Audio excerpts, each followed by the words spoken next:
Hello everyone, मैं हूं अरविंद कुमार और स्वागत करता हूं हमारे यूट्यूब चैनल अरविंद मैथ में। कल की तरह आज एक और नया टॉपिक देखते हैं जो पॉलिटी से ही है, जिसका नाम है भारत का महान्यायवादी, जिसकी चर्चा है अनुच्छेद 76 में।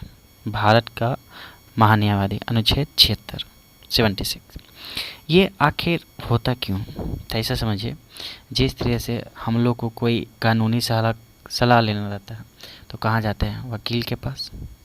उसी तरह से भारत सरकार को भी एक चाहिए होता है कानूनी सलाह देने वाला, जो उसको बता सके कि ये सही है वो गलत है।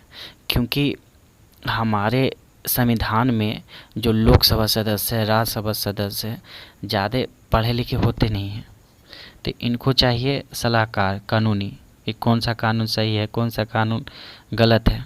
ठीक है, अगर गलत होगा तो उसको सुप्रीम कोर्ट में चैलेंज किया जाएगा। इस वजह से एक अधिकारी होते हैं, तो हम कह सकते हैं कि भारत का जो महान्यायवादी होते हैं वो भारत का प्रथम विधि अधिकारी होते हैं। वो होगा ही क्योंकि वो केंद्र में है, और केंद्र में सबसे बड़ा समझिए कि वो सबसे बड़ा वकील है, उससे बड़ा कोई वकील है ही नहीं। तो हम कह सकते हैं कि भारत का प्रथम विधि अधिकारी होता है कौन? भारत का महान्यायवादी।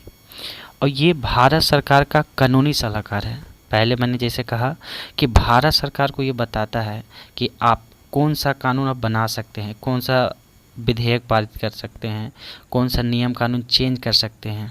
ठीक है, ये सारा चीज़ बताने का काम करता है कौन? भारत का महान्यायवादी, जो सत्ता में सरकार होती है। इसकी नियुक्ति कौन करते हैं? तो इसकी नियुक्ति करते हैं राष्ट्रपति। ठीक है, इसकी नियुक्ति करते हैं राष्ट्रपति। कार्यकाल, तो कार्यकाल के बारे में कोई ज़्यादा चर्चा नहीं है क्योंकि इसकी नियुक्ति राष्ट्रपति करते हैं। तो राष्ट्रपति के प्रसाद पर्यंत पर ये निर्भर रहता है, मतलब जब तक राष्ट्रपति चाहे। राष्ट्रपति सिर्फ नाम के होते हैं, चाहता है सरकार को लगता है कि मेरे अनुसार काम नहीं कर रहा तो उसको हटा देती है। अगर सरकार को उसको लगता है कि नहीं मेरे अनुसार है तो उसको रखे रखती है। ऐसे बहुत से मुद्दे हुए हैं जिसमें खुद ही महान्यायवादी ने अपने त्याग पत्र दे दिया, सरकार से नहीं बनती है। चलिए वो अलग सी बात है, लेकिन ऐसा होता है। तो ये राष्ट्रपति के प्रसाद पर्यंत पर ही होते हैं। एक जान लीजिए कि महान्यायवादी भी जो होते हैं वो को सलाह देते हैं, मतलब कि सत्ता वाली सरकार उसको राष्ट्रपति को सलाह देते हैं कि आप इसको नियुक्त कीजिए, उसको नियुक्त कीजिए। तो ये सब सरकार ही का खेल होता है। अब अपना महान्यायवादी जो होता है अपना त्याग पत्र किसे देते हैं? तो अपना त्याग पत्र देते हैं राष्ट्रपति को। ठीक है, इनकी योग्यता क्या होनी चाहिए? तो इनकी योग्यता होना चाहिए सर्वोच्च न्यायालय यानी सुप्रीम कोर्ट के न्यायाधीश के समान। मतलब जो सुप्रीम कोर्ट के मुख्य न्यायाधीश है उनकी योग्यता के बराबर होना चाहिए इनका योग्यता। और उनकी योग्यता क्या है? उनकी योग्यता ये है कि किसी राज्य में या तो 10 साल वकील रहे हैं या 5 साल जज रहे हों। समझिए को उसकी बराबर ये होना चाहिए कौन? भारत के महान्यायवादी। ठीक है, इससे रिलेटेड कुछ महत्वपूर्ण तथ्य देखते हैं, मतलब इम्पोर्टेंट पॉइंट। कहा जाता है कि महान्यायवादी जो है उस संसद के सदस्य नहीं होते हैं, संसद के सदस्य नहीं होते हैं। महान्यायवादी जो होते हैं उस संसद के किसी भी सदन में भाग ले सकते हैं, बोल भी सकते हैं, सलाह भी दे सकते हैं। लेकिन मान लीजिए कि किसी भी सदन में किसी मुद्दे पर वोटिंग हो रहा है तो उसमें वोटिंग में भाग नहीं ले सकते हैं, परंतु वोट नहीं दे सकते, यही कहा गया है। और ये जो इतने बात कहा गया है कि संसद का सदस्य नहीं होते हैं, संसद में भाग ले सकते हैं, बोल सकते हैं, सलाह दे सकते हैं, परंतु वोट नहीं दे सकते, ये सब बात कहा गया है अनुच्छेद 88 में। और बहुत इम्पोर्टेंट अनुच्छेद है। अनुच्छेद में क्या कहा गया है 88 में, 88 में, कि संसद का जो होते हैं वो सदस्य नहीं होते हैं। ठीक है, लेकिन संसद में भाग ले सकते हैं, बोल सकते हैं, सलाह भी दे सकते हैं, लेकिन वोट नहीं कर सकते हैं। अनुच्छेद 88।